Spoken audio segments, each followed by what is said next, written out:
What's good, everyone, and welcome back to Kaya's Commentary. And if you're new here, welcome to Kaya's Commentary. This is a podcast that offers commentary on pop culture topics, real world issues, anything in between, and maybe even some advice every now and then. Before we get down to it, you can follow me on Instagram, Twitter, and TikTok at Kaya R. Pennington, and you can follow Kaya's Commentary on Instagram, Twitter, and TikTok at Kaya's Commentary. Also, be sure to hit the follow/subscribe button and the bell so you get notified when new videos drop. Also, yes, you may see and or hear my cat in the background. I had to move him back into the office, but he seems mostly chill right now. Let's hope he stays that way. With that, let's kick it into our first segment, Informational and Educational, 29 Days of Black History, where I drop a Black History fact that is informational and educational. So, did you know every Black History Month has a theme designated by the ASALH? The 2024 theme is African Americans and the Arts. So today's fact is all about the golden age of African American artistic creatives and culture. Yes, we are talking about the what, how, why, when, and joy of the Harlem Renaissance. All information for this fact comes from History.com and Crash Course Black American History series, which, cool series, check it out. So, the Harlem Renaissance lasted roughly from the early 1900s up to the Prohibition and Great Depression age. During its time, there was a boom in African American artistic culture through literature, music, performance, and arts. But what will become known as the Black cultural Mecca, Harlem, actually started out as a predominantly white neighborhood. However, due to the Great Migration, a period in which thousands of Black Americans would flee the South to the North in hopes of better work and life opportunities, Harlem would quickly become the home to hundreds of Black Americans, which in theory would be a good thing given all the eager landlords looking to fill their empty spaces. But I guess all money wasn't good money, at least not to certain white Harlem residents who did try to keep the neighborhood white, but when that failed, as it did fail, they would move out, opening the door to even more Black Americans to fill their space. So, how did this growth in Black population lead to the golden age of Black American artistic culture? Simple. Many Black Americans turned to the arts as a way to express their pain, oppression, and way of life. Their art, in many ways, was a form of resistance and defiance. Many used their work to showcase the lived Black American experience, but also to showcase that they had pride in who they were. And this period put the spotlight on many Black creatives. So let's get into a few. In the literary arts, we have probably one of the most notable figures, poet Langston Hughes. His first published work would be The Weary Blues, a book of poetry. Now, Hughes actually will receive criticism from many within the community who felt as though some of his work only showcased the worst Black Americans had to offer and suffer through. However, Hughes, like many other creatives of the time, simply wasn't afraid to talk of the oppression many Black Americans faced, even if it seemed like there was no light at the end of the tunnel. So Hughes certainly wouldn't be dented by the criticism, and in The Negro Artist and Racial Mountain, he'd write, quote, "We younger Negro artists who create now intend to express our individual dark-skinned selves without fear or shame. If white people are pleased, we are glad. If they are not, it doesn't matter. We know we are beautiful. And ugly too." End quote. Hughes refused to just show the, quote, politely polished and cultured foot, as he called it. Claude McKay, a Jamaican immigrant's poetry, would be that of Black militants, and he has a collection of poetry entitled Harlem Shadows. Arguably one of his most famous poems would be If We Must Die, which goes, quote, "If we must die, oh let us nobly die, so that our precious blood may not be shed in vain. Then even the monsters we defy shall be constrained to honor us, though dead." End quote. Jesse Redmond, a novelist under W.E.B. Du Bois' mentorship's piece There Is Confusion, played with themes of cultural identity for Black Americans in a predominantly white Manhattan.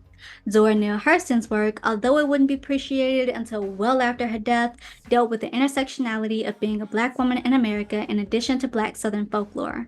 Her most famous piece would be Their Eyes Were Watching God. In music, we have Ma Rainey, considered the mother of blues, who equally expressed the pain, oppression, joy, and other shared Black American experiences of the working class. Duke Ellington is one of the main factors that helped big band style jazz flourish in the U.S. Billie Holiday's singing of Strange Fruit protests the lynchings Black Americans faced in the South and is often considered one of the first civil rights protest songs. Josephine Baker's stage life is credited to the likes of U.B. Blake, who is considered one of the first Black Americans to compose a Broadway musical. In visual arts, Meta Warrick Fuller's sculpting work used African themes to help portray the Black American experience. Richmond Barthet's sculpting work showed the beauty of the Black body, and Vandezier's, I almost said it wrong, Vandezier's photography work documented many Black American experiences through his lens. And of course, these are just to name a few, as this period was equally about the politics as it was the arts. Unfortunately, as stated earlier, the Harlem Renaissance would begin to decline during the Prohibition and Great Depression age. And when the Harlem Race Riot of 1935 broke out, well, that truly marked an end to the golden age for African American artistic creation. That, of course, doesn't mean these historic figures stopped creating, but only that it may have become harder for their work to reach mainstream. Still, that doesn't erase what was. Through the use of visual, literary, and performing arts, these creators showed the world that they were in control of how their Black American experiences were portrayed and that they had pride in who they were.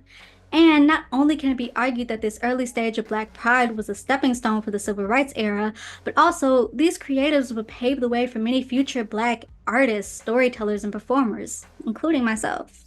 So, to those people, some of whose work was either A, temporarily or B, permanently lost to time, we owe an enormous thanks. And that is your Black History Fact for the week. With that, let's kick it into our second segment, What Drives Me, where I give my commentary on something that drives me. Today's topic, musicals not branding themselves as musicals. And it's somewhat of a bit of an older topic now, but it has kind of stuck with me, seeing people's lack of understanding that The Color Purple was a musical, even though it very much branded itself a musical, the newer version. Um, Mean Girls and the Wonka movie, those movies kind of somewhat not fully portraying themselves as musicals. Either you would see the singing in it, but it and the dancing in it, but it wouldn't be the main focus of the trailer. And it's come to my attention that musicals are actually starting to try a little bit anyway to brand themselves towards people who don't like musicals. And this is slightly going to take me on a rant of people who don't like musicals. I really do try not to get upset about people not liking the things that I don't like, but I just don't trust people who don't like musicals because like you gonna throw away an entire genre because of what, Hamilton? Which we don't tolerate Hamilton slander over here. You can have your opinion about colorblind casting, but we don't tolerate Hamilton slander over here. But like why are you trying to reel these people in? Like, I get it because it's like, oh, you're opening up to a wider audience, but like, you have thousands of musical lovers like myself who are like, oh, that's a musical. I'm gonna go see it. Like, you still gonna get mad box office bank by trying to promote yourself to people who actually like your content. Like, action movies don't sit here and pretend that they're not action movies. Rom-coms don't sit here and pretend that they're not rom-coms. And neither are they advertising to people who don't like that genre.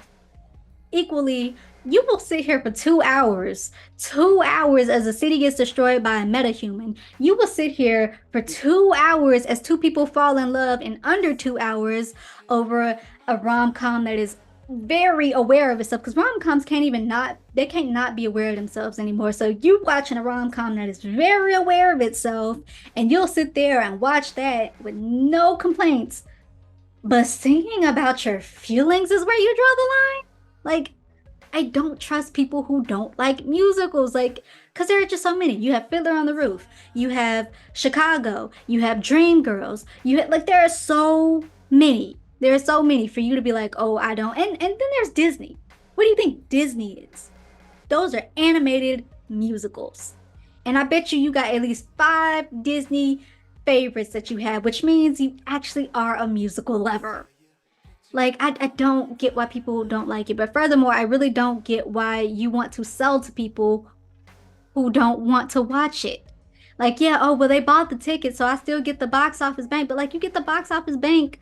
Like, what if you didn't advertise it as a musical? So I, a musical lover, didn't go see it because I was like, it's not really a musical. I'm in the mood for a musical and then find out that it's a musical. Like, after you already slipped to, like, the third, fourth spot in the box office. Like, promote to people who actually like your stuff. Like, I get trying to reel in new people, but also at the same time, like, to promote to people who explicitly do not like musicals, that's smart to y'all. Really, that's smart. Like, Be proud of who you are. Be proud of who you are. You don't see action movies in here acting like they not action movies. You don't see them trying to advertise people who don't like action. Self-conscious rom-coms aren't sitting here acting like they're not self-conscious rom-coms who are advertising to people who don't like rom-coms and self-conscious rom-coms. Like, go to people who actually want to see you. It's okay to be a musical. Now, yes, you can make the argument that a whole bunch of musicals are starting to get like movie adaptations, and I don't personally think everyone has to have that, but also I also kind of don't see the problem with that because me, I could never make it to Broadway. With the way my bank account is set up, I could never make it to Broadway right now. So like you being a movie version right now, cool. Advertise towards me though. Like advertise towards me so that I know. Like it is really starting to drive me that musicals are becoming ashamed of themselves and want to like yeah you want to reel in other people but also it's very much oh I'm ashamed because people don't like musicals and it equally drives me that people say that they don't like musicals like you have at least 5 musicals that you like and really singing about your feelings is where you draw the line. That's I don't trust people who say they don't like musicals. Like there are too many musical type content for you to just throw away an entire genre. And a lot of these people, it's either, oh, I don't want to hear you sing about your feelings, or it comes back to Hamilton. And it's like, y'all gonna quit this in Hamilton. Have your opinion about the colorblind casting, but like the lyricist of that play, be serious. That's just a quick little what drives me. It's maddening that they musicals want to advertise to people who explicitly don't like them and then people who say that they explicitly don't like musicals. It drives me. With that, let's go ahead and already kick it into our third and final segment. Let's go to the movies. Today we are reviewing a movie I was hesitant to watch. And it'll be interchangeable discourse between the book and the movie. The book of also I was hesitant to read, and it's probably a good thing that we are already like what 12 minutes in, and we're already at the third segment because this gonna take a minute. This gonna take a minute. We are talking about the latest Hunger Games. I really am hesitant to call it a Hunger Games. I want y'all to know, starting out, I did go into this book when I read it. When I watched the movie, I went in with my biases lowered. I was one of those people who was like, I don't necessarily know why this was needed. So I say that to say I read the book late. I watched the movie a little later than when it came out. That being said, while my sarcasm I cannot promise to keep in check, my bias as I go through the recapping of the movie and the interchangeable book discourse will try to be as unbiased as possible. So, The Hunger Games, hate to call it that, the Ballad of Songbirds and Snakes. And this entire time I've been calling it Snakes and Songbirds. I have not gotten this title right at all, I don't think. So, kudos to me for getting that right. Songbirds and Snakes. Let's get into it. So this book follows the book and the movie. It follows a young President Snow, and I'm gonna try my best. I have in my notes Snow, so I'm gonna mess up a lot, but I'm gonna try my best to call him Coriolanus because Collins does make a point throughout the entire book to call him Coriolanus until the epilogue where we finally start calling him Snow. So in honor of that theme, I really want to try to keep it to Coriolanus. We'll see how that goes. So it follows a young Coriolanus as he deals with the morals of human nature, nurture versus nature. Are we born this way? Environment, does it fill us any kind? Does it change us any kind of way? And how he became the tyrant that we see in the original trilogy. Let's get into it. So it starts 3 years before the first Hunger Games, and we see a young Coriolanus with Tigris. Tigris just happens to be his cousin. I don't recall the original trilogy book much to say if Katniss talked about Tigris and mocking and Hunger Games and Catching Fire, but I know in the movie we get introduced to Tigris at the very end of Mockingjay Part 2, and Katniss is like, I'm here to kill Snow, and Tigris, who was a stylist in the games, but Snow pushed her out because she wasn't pretty enough anymore. So we know that Tigris hides Katniss, which leads to Snow's death. So she's his cousin. So they're young and they're scavenging for food because we're in the middle of the district versus capital war, which we don't talk about at all as far as like book related. We have a small smidget paragraph at the end of like what is it, chapter 13 or into the 20 chapters, and we don't really talk about it much or really see it much. But this is about the Reconstruction period. So they're scavenging for food. War is hard on everyone. They see one of their neighbors engaging in cannibalism. And we also see Snow come up against a rabid dog, and Tigress helps him out of that.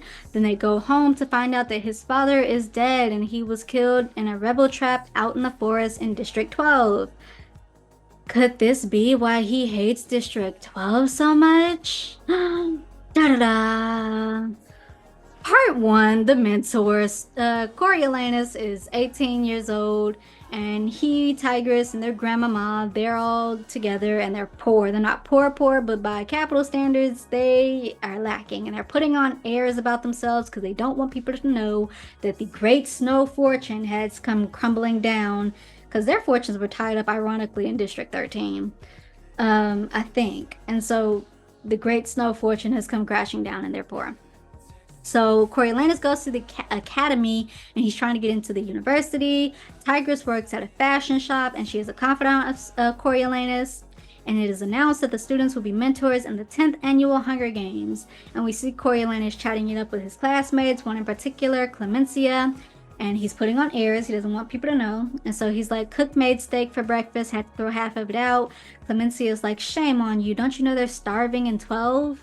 Again, the pushing of 12.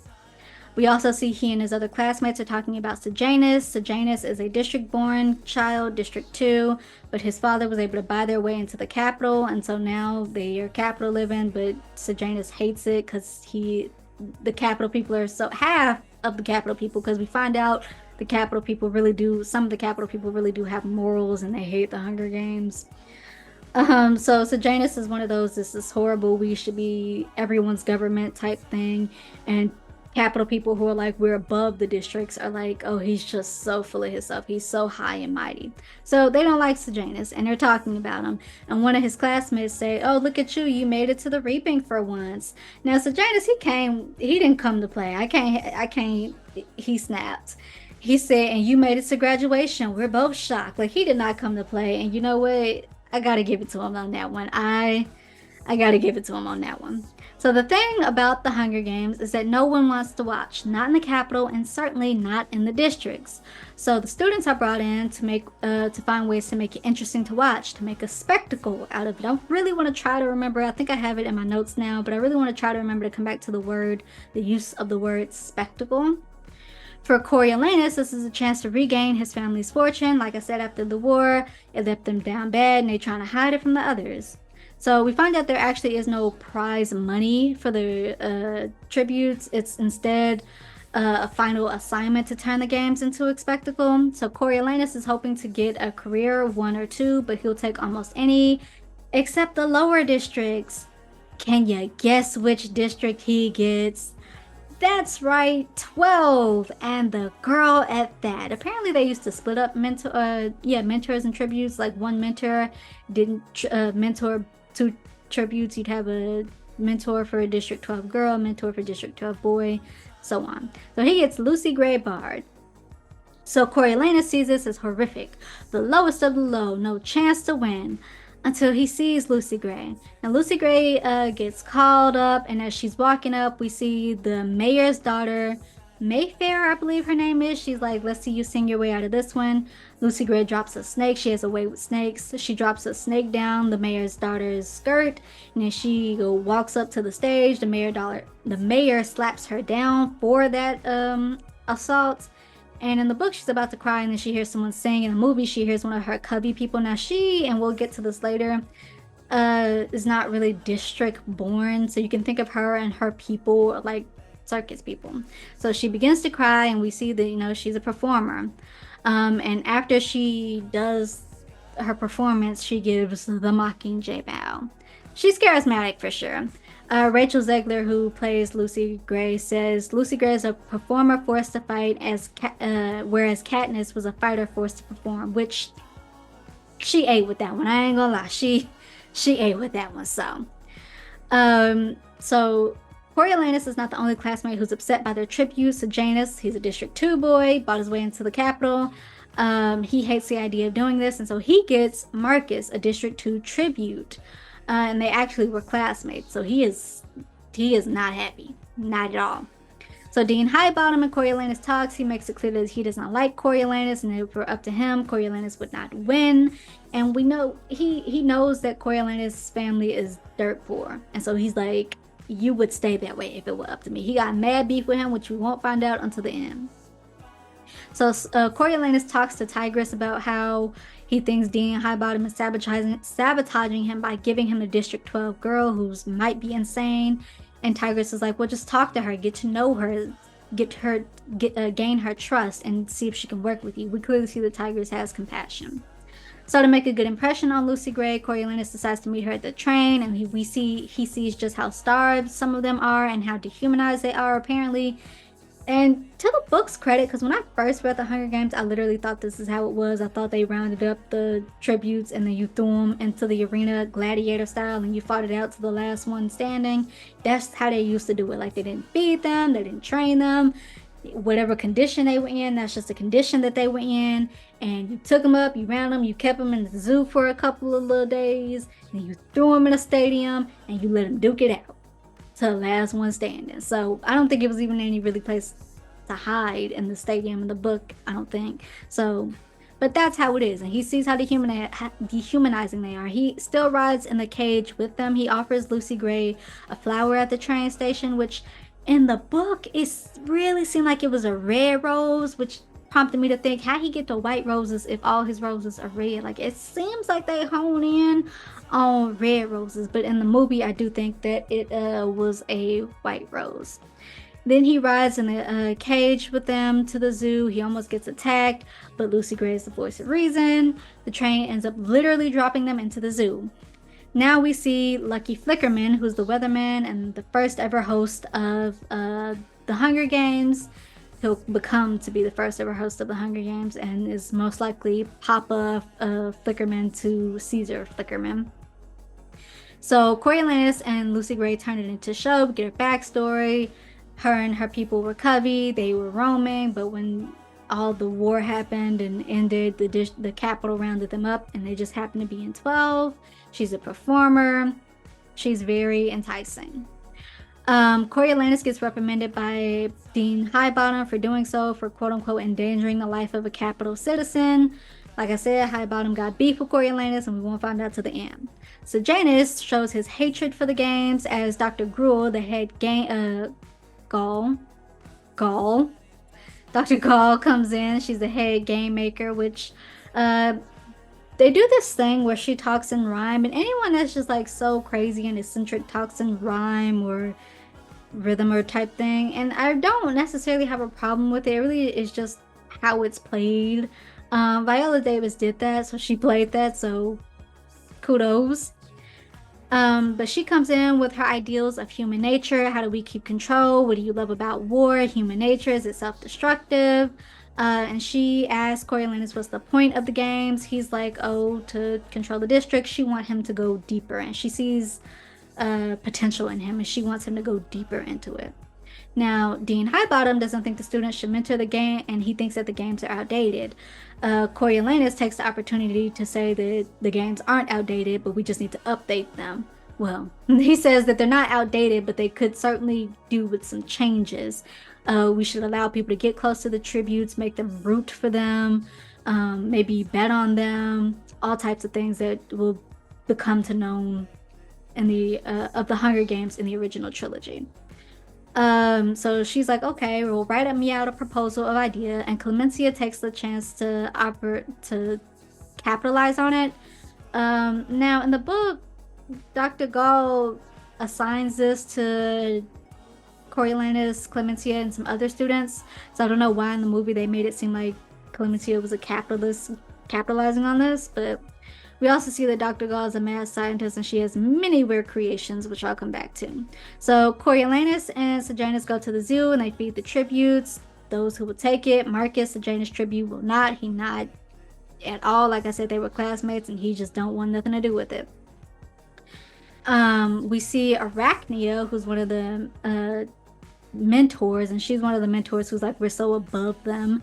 So she's doing the multiple attribute, and it's like she's one of the people that's like, oh, they're animals, but why would you be dangling food in front of a hungry animal? So she's like, no, you can have it. No, you can have it, but you can't. No, you can have it, but you can't. And so her tribute ends up killing her, and that ends up leading to that tribute being dead, which kind of fizzles out the, hey, we should probably get close to the tributes. Now, the tributes and the mentors still meet several times, and many are scared or just unwilling to go along, but Coriolanus and Lucy Gray hit it off. He doesn't think she'll win, but he knows that she's charismatic, and hoping that that will reflect well off him as they try to get more people engaged in her and the games. So Clementia and Coriolanus go to see Dr. Gall. Coriolanus finished off the assignment after Arachnia's death, and it was supposed to be a group project, but he went ahead and finished it out. Dr. Gall liked it, but she questions how Coriolanus and Clementia came about it. So we see genetically modified snakes. She's like, hey, these snakes, they have your scent. So I dropped this paper, your proposal, in the vat of snakes, but it's all cool because, you know, if you really wrote it, then you have nothing to worry about. They got your scent, so they won't attack. But if they don't have your scent, oh, you did. So she tells Clementia, go in and get it. Clementia did not write it, so it's a test for some weird reason. So the snakes do attack her, and Coriolanus is like, will she be okay? They have to get her an antidote. And Gall is like, well, you know, that's science. You get to see if she live or if she die, you know, experiments. But we don't need to tell her parents how she caught this flu. So we see that Dr. Gall is not above using experiments on people within the Capitol. We also see the mentors and tributes meet in the arena, stadium, football field. Like I said, I did think this was like a gladiator type thing in the original Hunger Games, so kudos for like kind of coming back to that. That's probably the only flashback, callback, or foreshadowing that I'll like agree with. A bomb goes off, destroying most of the field, injuring Snow and a few others, and killing a few others. Lucy Gray goes to help Coriolanus when she could have run like Marcus and a few others tried. Marcus did run. Some others tried and they didn't make it. So Coriolanus is hospitalized for a bit, in which he sees Clementia and she yells at him about Gall's craziness in the book. In the movies, I don't think we see Clementia again after this. And while Coriolanus is in the hospital due to the bombing, we see him, Sejanus, and Tigris watching the interviews. Again, in the book, he was actually there at the interviews, but in the movie, he's not. So Lucy Gray didn't want to perform. She's like, I don't perform for everybody, but after the bombing and saving Coriolanus, she's like, okay, I'll go ahead and performs. So she's a singer and she sings, she wows them in the same way she did at the Reaping. And it does make Coriolanus a little jealous as people are applauding her and not so much him. Tigris tells him to brush off the jealousy, and like in the book, there are mentions of her having a past lover and that she may have engaged in prostitution to get money. And so she's like, just brush all of it out. None of that matters. So Coriolanus goes to visit the arena to scope out the best ways Lucy Gray can hide. Now that it's destroyed, there are actually hiding places. He also gives her his mom's locket, which contains rat poison. And then Lucy Gray touched his handkerchief, and so now it has her scent, which he later puts in the snake bin, and I'll come back to that. They also share a kiss, and Snow questions if it's real. Real enough, I guess. And Lucy Gray is like, I'm worried about you, I don't want you to get in trouble. And Coriolanus has the line that's like, we all do things we're not proud of to survive. That's part one. Part two, the prize. The games start, and they start slow, but one by one, the tributes begin to tick off. Lucy Gray looks for Jessup, her District 12 tribute partner, whatever. He also came from 12 with her. Other tributes begin duking it out. Lucy Gray finds Jessup and they run. We see what she's doing in the book. She's just gone for the most part, but we see them hiding. Allies, the careers gang together and they go after Lucy Gray. So the careers are going after the District 12 tribute. We see a tribute Mercy kill Marcus because they did end up catching him and they strung him up and he's not dead. So he's hanging from a beam by his arms. He's hanging from a beam, being just tortured that way. and he kind of like begs her to do it, and so she does.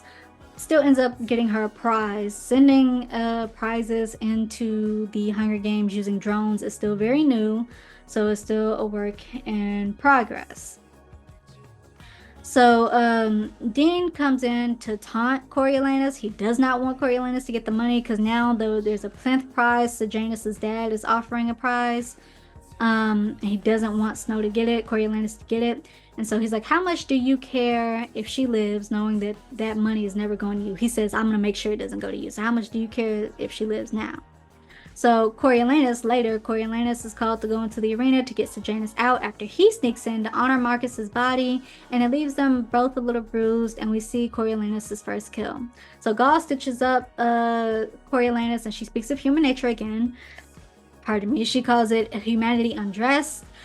Take away all your fine manners stripped away in a blink of an eye, leaving a boy to beat another boy to stay alive. Because Coriolanus is like, no, I had to do what I had to do. And she's like, did you? Did you? We see her poking and prodding at his morals, if he has any. We also learn that there are going to be taxes on the buildings to rebuild the city, taxes that the Snow family can't pay because they broke. We also see Coriolanus talking to Tigris about his first kill. He says it was awful to kill, but it also felt powerful. Tigris then talks about Papa Snow, and she's like, the thing that I remember most in his eyes was just hate.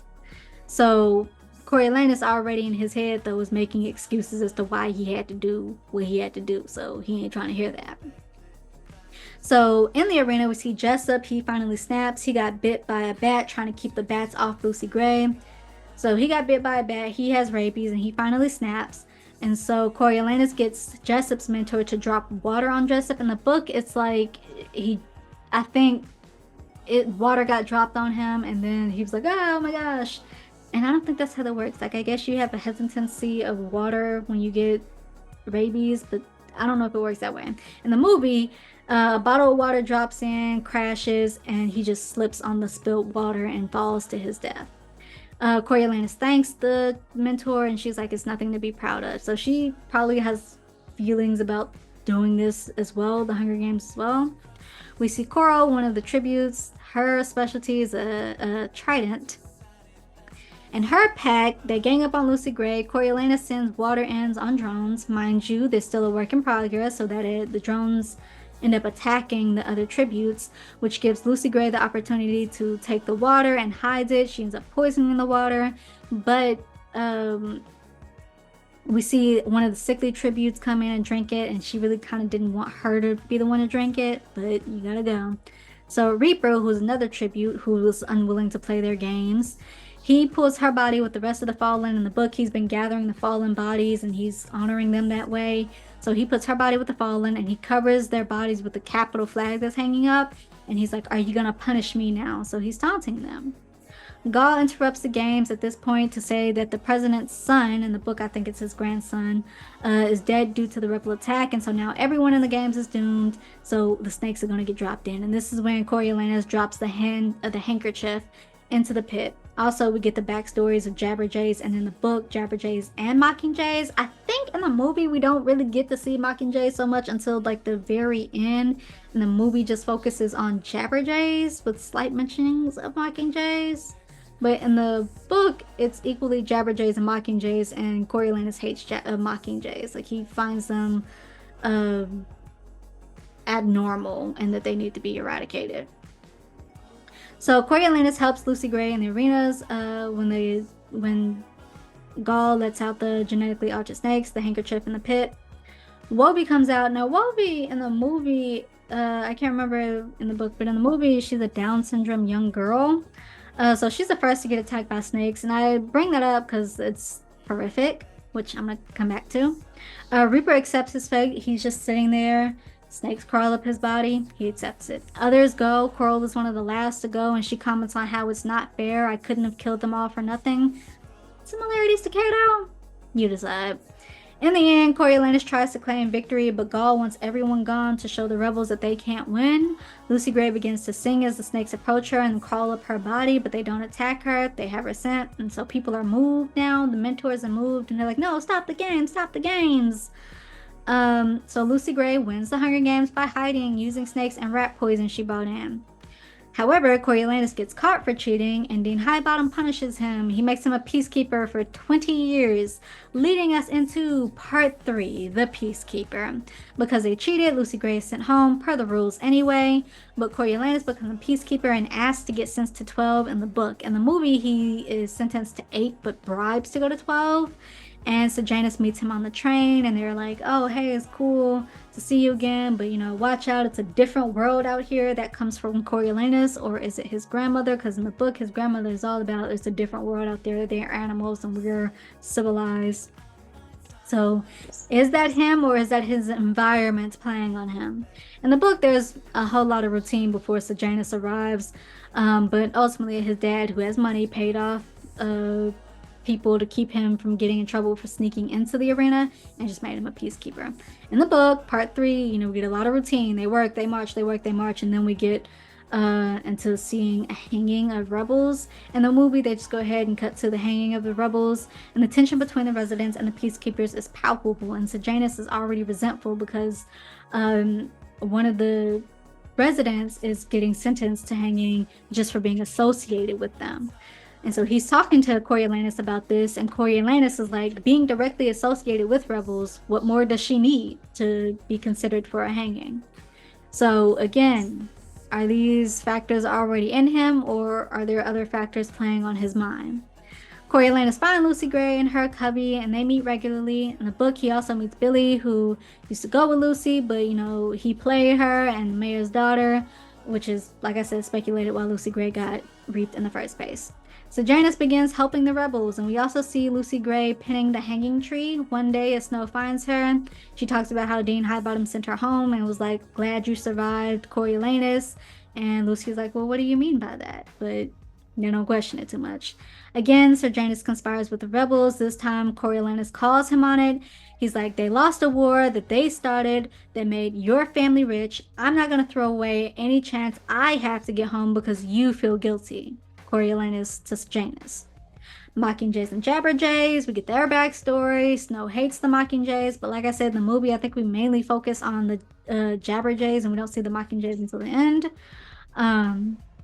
Coriolanus spends time with Lucy Gray and her band, her cubby. They go to the lake. Now, in the movie, in the book, Sejanus was chilling with them at the lake, but in the movie, it's just Coriolanus and her band of cubby. We also see Coriolanus in the woods and the bugs in the woods, and he's not with it at all. Lucy Gray sings a song that she's named after, about a girl that she's named after, and we see the Lucy Gray in the song is just mysterious as the Lucy Gray that we know. Coriolanus also gifts Lucy Gray his mother's scarf as a present, and we get a little bit of Lucy Gray's morals, because Coriolanus like, the capital is civilized, and Lucy Gray argues it. She's like, no, because we were here before the capital was created, and we'll be here after, and how civilized are they if they could do these kind of things to people? One of her cubby members comes up and give her a swamp potato, or a Katniss, as she calls it. Katniss is just such a pretty name. And then Coriolanus has this mysterious look, and ominous music starts to play. And we also find out that trust is one of the main things that are important to Lucy Gray, more important than love. Later, we find out Coriolanus gets reassigned to 2 for training in 10 days. And we also see him and Tigris have a phone call where he promises he's going to regain their fortune. Coriolanus and Sejanus work with Jabberjays, and Coriolanus confronts Sejanus about what he's been doing. He ends up recording Sejanus's confession with a Jabberjay almost unconsciously in the book, because it's like he's thinking about it, and then he's like looks at him, and as Sejanus, as he's talking, and his fingers kind of hesitantly play with it, so almost unconsciously. But he sends that to Dr. Gall. Lucy Gray, she is singing, and she has a song. Quote, everyone's born as clean as a whistle, fresh as a daisy, and all a bit crazy, staying the ways of hardwood for hoping. And that's kind of basically her morals. Coriolanus is still upset with Sejanus, but he's enjoying Lucy Gray's song, as she has another one she wrote for him, pure as the driven snow is a line in the song. He ends up storming off when he sees Sejanus is gone, and he comes in to see the guns that Sejanus and the rebels have, and Lucy Gray sees it too. This ends up with the Mayfair getting jealous because Billy wants Lucy Gray to go with her, and she's like, oh no, she's not going. As a matter of fact, ain't none of y'all going. my daddy gonna take all y'all out, which leads to Coriolanus shooting her and one of the other rebels, Spruce, shooting Billy. So Janus breaks down and Coriolanus has to take the lead. And he's like, yo, you gotta calm down. Calm down. So now they have to figure out what to do and try to let the air pass. But Spruce gets caught, and so does Sejanus. And so he's about to get hanged. He's crying out for his mother. He's terrified. And the Jabberjays pick up on Sejanus's cry for his mother. Coriolanus has feelings on it, but he breaks down for a couple of seconds, but then he quickly is like, no, I had to do it. So Coriolanus and Lucy decide to run, and as they're running, they're having conversations. And one of her quotes is, people aren't so bad, it's what the world does to them. Natural good in all of us, but there's about crossing that line into evil or not, and our life's work is to stay on that side of the line. More of her morals. As they're walking, Coriolanus kind of admits that he killed 3 people, and Lucy Gray is like, I only know of 2, so who's a third? And Coriolanus tries to play it off and be like, oh, myself. But in the book, in Coriolanus' mind, he's already thinking that she knows that he's talking about Sejanus. So they end up stopping at a cabin due to the rain, and we find the guns that were used to kill Mayfair and Billy. And now that they've been found, all that remains between Coriolanus and the capital life is Lucy Gray. And she kind of points that out. And he's like, oh no, but in the movie, she kind of points that out. In the book, he kind of figures it out. Lucy Gray, with the knowledge of this, and probably with the knowledge that he was responsible for Sejanus's death, she goes out looking for Katniss plants. And earlier she was like, oh, it's too early for him. So he kind of questioned, I thought it was too early for him. And she's like, you never know what you're going to find. She's running, clearly. So Coriolanus is going to dump the guns down by the lake where he's supposed to see Lucy Gray, but doesn't. So he runs after her. He follows a trail where Lucy Gray left a snake waiting to get him. It's non-venomous. Now in the book, the snake is under the shawl he gave her, and the shawl is hanging on a tree like someone brushed past it, and the movie is lying under the ground more like it was planted. And so that kind of flips him. He's like, are you trying to kill me after everything I've done for you? So Coriolanus hears movement and he takes a shot. Lucy Gray yelps, but we'll never know if he got her because she's gone by the time he gets there. And we do hear her echoey singing of the hanging tree, and the Mockingjays pick up on it. And maybe this is why he hates the Mockingjays, and they're picking up on music and whatnot. He begins to shoot all into the air. We do see him spiral quite nicely in the movie.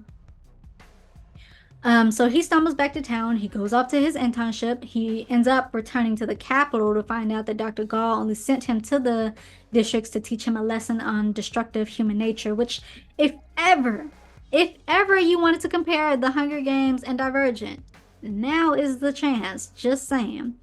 So Coriolanus gets a pass. He gets to study at the university, and the Plinths pay Snow's way. They cut a lot out of Mom Plinth and the conversations between Papa Plinth with Coriolanus, because we do Janus's mom is a big factor in the book, and his dad isn't, but we do see that they kind of have conversations. And in the movie they still do, but it's not nearly as much as it was in the book. So Lucy Gray's fate is never known. Did she get away? Did the mayor catch up to her and kill her for his daughter's death? Did she die of natural causes? We'll never know. Personally, I think she got away, but also, I really don't care. I really don't care. Another year of the games. Also, this one has been scrapped. Dr. Gall says I'll keep one for myself, but we're gonna hit. It was too messy. But she also asks Coriolanus, what were the games for? And Coriolanus responds, the whole world is an arena, and we need the games every year to remind us of who we truly are. Dr. Gall says, who are you? Coriolanus says, the victor. So Coriolanus goes back home. Tigris notes that he looks more and more like his father. Mind you, not a compliment, but I also think Coriolanus is too far gone to acknowledge that that's not a compliment. Epilogue. Snow is given a place at the academy. Sejanus' parents take him in. In the book, it's like, you're an orphan without parents. We're parents without a son. So here you go. So they give him funds. They take care of him. So now they have fortune again.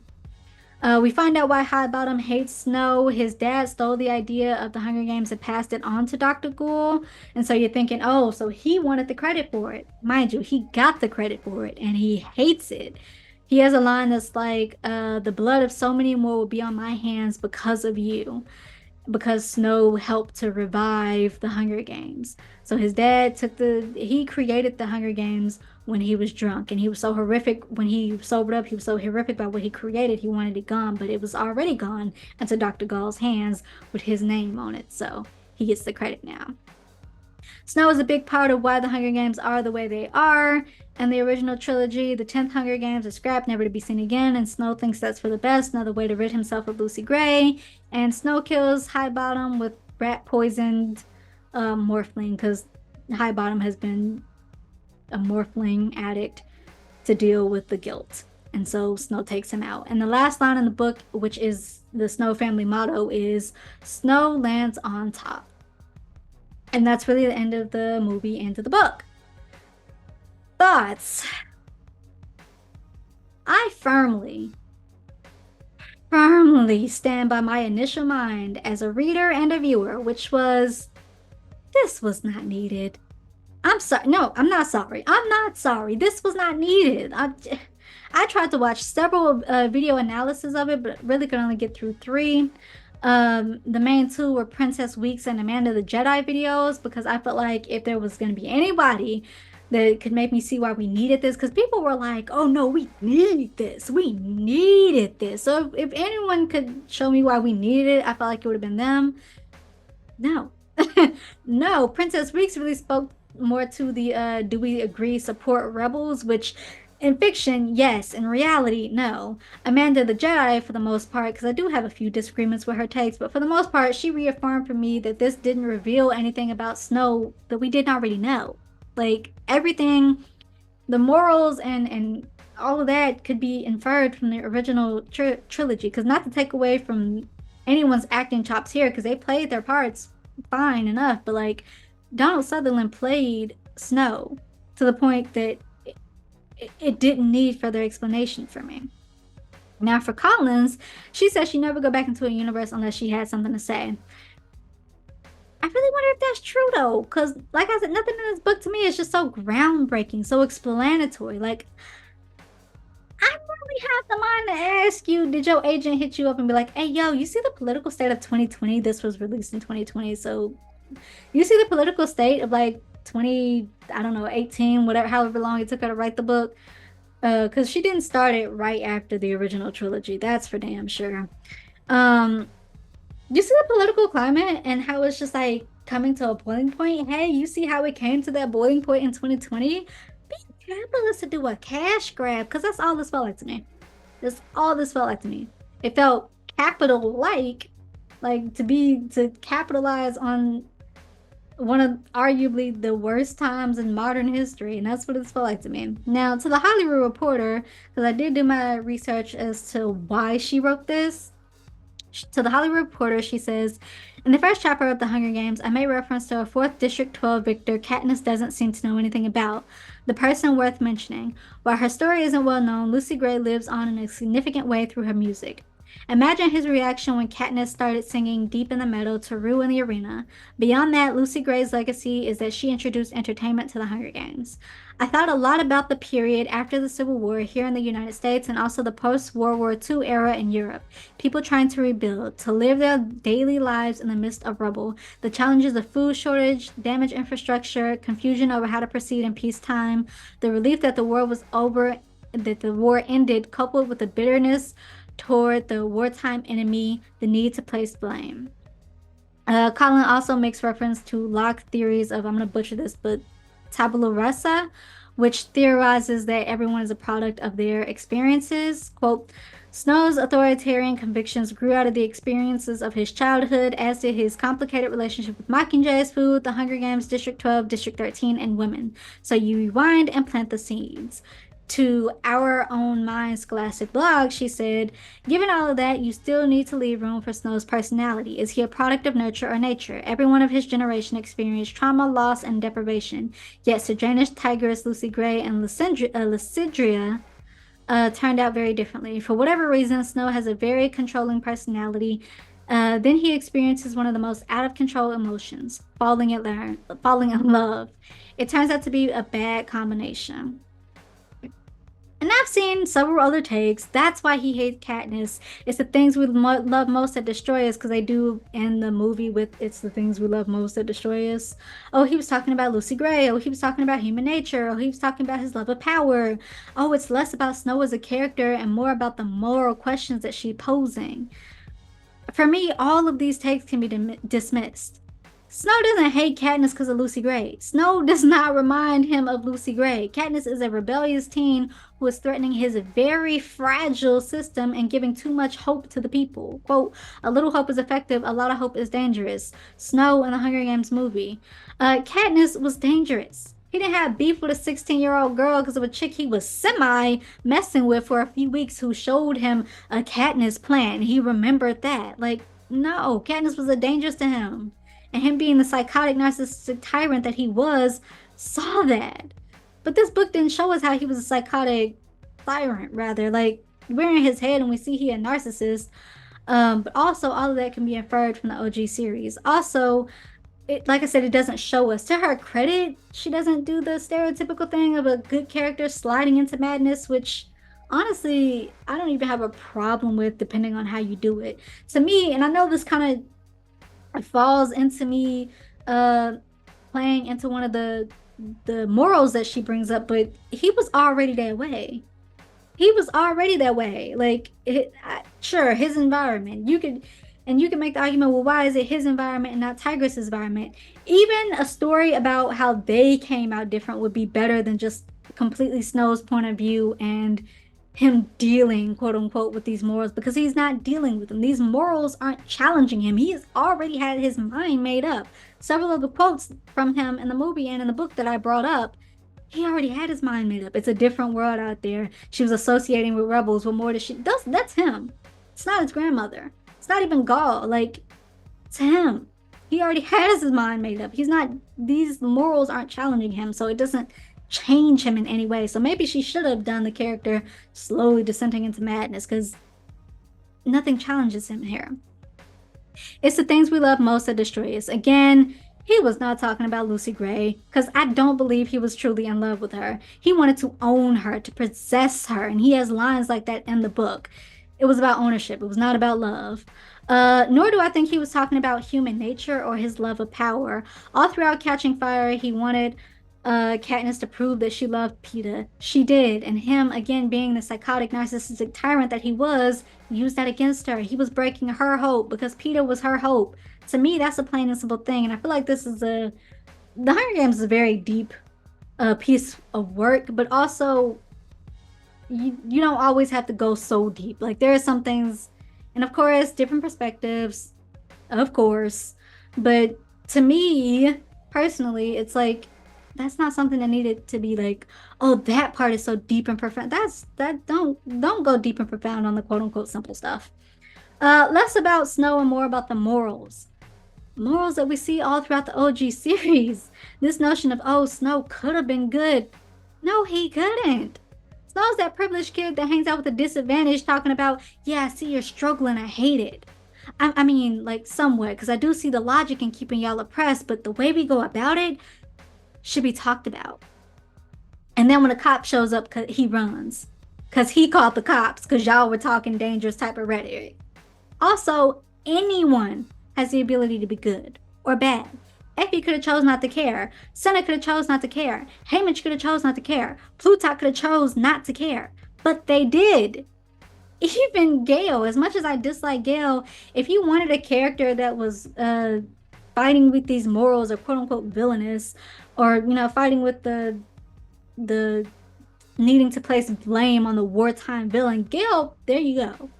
Very much could stand to be explored and explained. Snow didn't need it, like, whatsoever. Like, why do I need to see that privileged people have morals? Of course some do, but when you remain complicit, those morals kind of become crap. And there's willing participant and non-willing participant. For the most part, they were willing. So yeah, the morals mean crap when they all sound like the privileged kids that hang around with the quote unquote hoodlums. Like it was torture. I'm sorry. It was torture to get through this book. I kept switching between audio and actually reading the book because if I was listening to audio, it was going too slow. But if I was actually reading the book, I would start skipping to the point, skipping over stuff because it's like I don't it was hard. It was hard. And things did not connect in the way they should. The foreshadowing, Katniss plant. It's still a foreshadowing, but it's not like you're talking to Katniss's mom or her dad and it's like, oh yeah, that is a pretty name. Oh yeah, I'm gonna name my daughter Katniss after this to because it reminds me of this plant that this girl showed me, this girl that inspired something in me. Like it's still a foreshadowing, I guess, but also like not like it's I'm sorry, that's not a great foreshadowing moment to me. What Snow must have been thinking when Katniss was singing the Hanging Tree or the Weeping Willow. Uh, I shouldn't have to think about it because, like, in the movie, you had the chance to be like, zoom in on Snow listening to that song and being like, that song? I banned that for a reason. Why are, like, and you didn't. You didn't.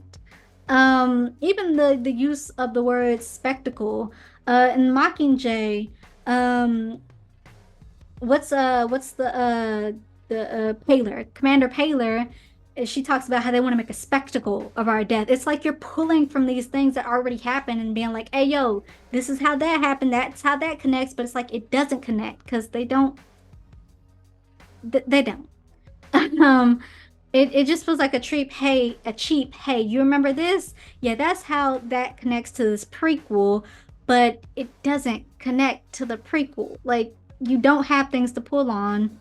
Be like, hey, that moment where he glanced weirdly at that, let me tell you why. You don't have that opening to explore that. I didn't feel like. Um, like I said, we don't see those thoughts in the movies, and we could have. And it felt like a backwards this happened because of that. But that didn't need explaining, nor does it connect in the way that you're intending. At least not for me. Like it does not connect in the way that's like this happened because this already happened. I'm sorry. Like I know this is a prequel, and prequels tend to come out after the trilogies and main focus stories or whatever. But like there are no points for you to pull. Like you could take a point where Haymitch is drinking and or Haymitch looking at the children. Haymitch looking at the children in the first Hunger Games, that kind of look, and then open up as to why he's looking. Maybe he had a family, that type of stuff.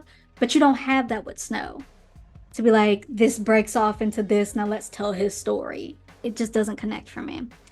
Um, and this excuse of, oh, it had to be Snow. And for y'all saying that y'all want a Haymitch or Finnick story, y'all are horrible for wanting another Hunger Games. I'm trying not to call this take stupid because I don't want to seem attacking, but I genuinely fail to see the logic in that statement. And from my point of view, y'all are being purposely obtuse. Like, she wrote another Hunger Games. Marcus, Jessup, Sejanus, Wavy, Reaper, Wobie, Reaper. All of these were horrific or borderline horrific deaths. So yeah, regardless, she was writing another Hunger Games. So I don't get y'all saying she didn't want to write another Hunger Games. She did though. Like people saying and calling for Haymitch or other characters just feel like these might have been better characters to get your point, especially as far as morals or reconstruction across, at least for me. Overall, the book felt like a dumbed down version of those that didn't read the OG series. Like I genuinely failed to see the point in understanding Snow or the morals of the capital people. War is hard on everyone, agreed, but I just don't need you to over explain that, and this felt like an over explanation of it. Um, it seemed to be a given that war is hard and that they suffered too. But now that they're so far removed from it that they don't even see these people as people, if they ever did, um, it feels cheap. And also the lack of actually talking about the war or like the effects of war, because this is really most about the effects of war, but like actually talking about the war and seeing flashbacks of the war, none of that. And I guess you can't do it from Snow's point of view because he was a kid when the war was going on, but still, like, no type of flashback. Like, overall, 4 out of 10 on the book, 5 to 6 out of 10 on the movie. With that, that's Let's Go to the Movies. And that's Kai's commentary. If you like this episode, be sure to like this episode. Hit the thumbs up button. Leave comments down below. Let me know any of your thoughts and opinions on any of the segments that I had. Be respectful. Because people get so defensive when you say that this wasn't needed. Like, I very much understand it. So miss me with the, oh, you don't understand. I very much understand it. I just don't feel like it was needed. So, like, watch your tone. Be respectful. But definitely let me know what you think down below. We can have a conversation with one another, but only if we are respectful with one another. But definitely let me know any of your thoughts and opinions on any of the segments that I had. Don't forget to follow me on all my social media. Thanks for listening. Thanks for watching. See you next time.